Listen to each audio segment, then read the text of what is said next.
अस्सलाम वालेकुम नाज़रीन, आप देख रहे हैं जॉब टीवी वसेब दी आवाज़। आइए चलते हैं हेडलाइन की तरफ।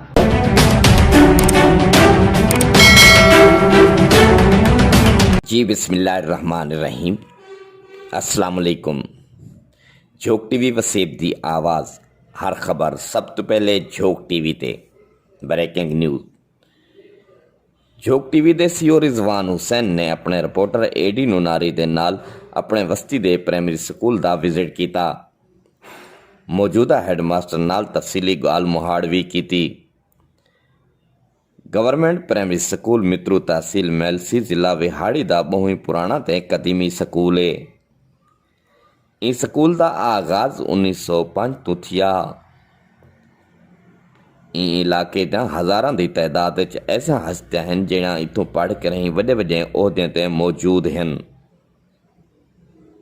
बस्ती बहुत सारे प्राइवेट स्कूल होवन के बावजूद भी इंदा पहले वांगू अपना म्यार ते उच्चा ना खड़े। झोक टीवी के सीओ रिजवान हुसैन ने आख्या जो इत्थां आके मेरे को मेरा बचपन याद आ गए, जिथा मैं अपने जिंदगी के 5 साल गुजारे अते अज भी मैं जेड़े मकाम ते हाँ वो इन स्कूल अते इंदे असातिज़ा कराम की वजह तो हाँ।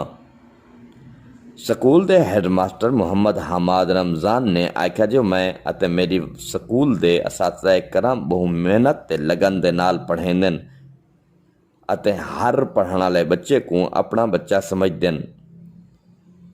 अते इस स्कूल जिमें मैं अते मेरे असातिज़ा कराम का किरदार है, इन तो वध मेरे स्कूल के हैड सिक्योरिटी गार्ड खिजर हयात का भी किरदार है।